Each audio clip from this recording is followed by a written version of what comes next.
Guillaume's parents were struck with sorrow. Ah, our daughter's body is not yet found, her spirit not yet at rest, yet her husband already turns to her friend, they cried. Even the man's own family shook their heads in shock, wondering what spell had bound his heart, but his decision was final, and so Amanda became his wife. From the day she entered his home as mistress, her true nature revealed itself.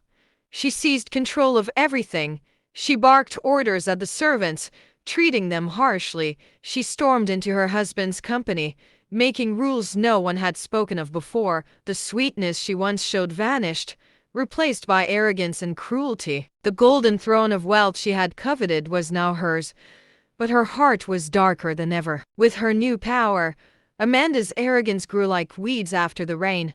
No one in the household could challenge her, for the rich men, once wise and respected, now danced like a puppet to every word she spoke. One day, Amanda did the unthinkable.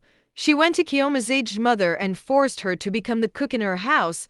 The old woman's hands trembled as she stirred the pots, her heart heavy with grief, but whenever Amanda tasted the food, she found fault. "This soup has no taste," Amanda would shout before the servants. "Is this how you cook for your daughter?"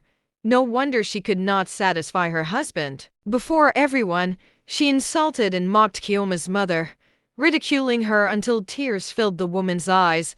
Yet the poor mother had no choice. She endured the humiliation in silence, her heart burning with sorrow. Not satisfied, Amanda went further. She dragged Guillaume's father, an old man, frail with age, and forced him to work as a cleaner in her mansion. With his bent back and tired hands, he swept the floors where his daughter once walked as mistress. The villagers whispered among themselves, saying, "This is wickedness beyond measure. How can a friend bring such shame upon the parents of her lost companion?" But the rich man saw nothing wrong. The charm in his heart blinded him completely. Whatever Amanda commanded, he obeyed without question. Each time Guillaume's parents were humiliated, they returned home in tears. At night, they wept bitterly, holding each other's hands, crying out to the heavens, "Guillaume, our daughter, where are you? If only you could return. If only you could see what has become of us.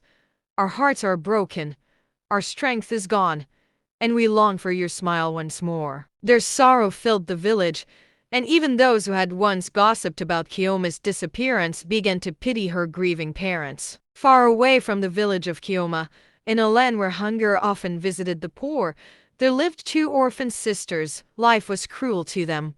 They had no wealth, no parents, and many nights they slept on empty stomachs. To survive, they roamed the forest, gathering fruits and herbs to sell in the market. One fateful day, as they searched the forest floor, their eyes fell upon something strange. A golden coin, glistening in the sun, lay among the leaves. At first, they rubbed their eyes, thinking it a dream. Never in their lives had they seen such wealth. The elder sister clutched it tightly. "With this coin, our lives will change forever. No more hunger. No more begging. Tomorrow, we shall take it to the market and sell it for a fortune." The younger sister nodded with joy, but as night fell, she grew restless. She could not resist gazing at the coin's glow. She picked it up in secret, and to her shock, the coin began to roll by itself. Its glow deepened, changing into many colors, until at last, a faint voice came forth. "I am Guillaume," the coin whispered. "I was betrayed by my dearest friend, Amanda. She turned me into this coin and cast me into the forest. Please, take me back to my village. Take me home." The little girl trembled but listened closely as Guillaume described her village and her family. The next morning, she told her elder sister all she had seen and heard.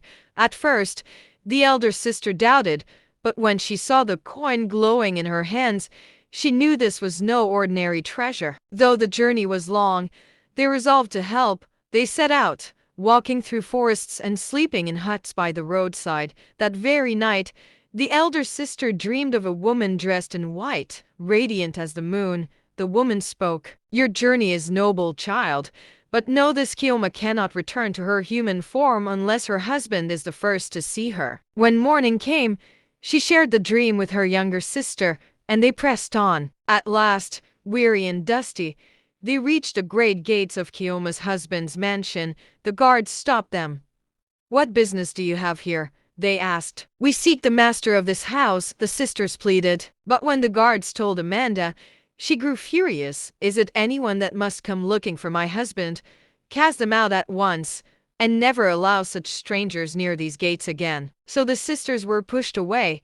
They sat sadly under a tree nearby, where some villagers gathered, and there, their ears caught whispers of sorrow.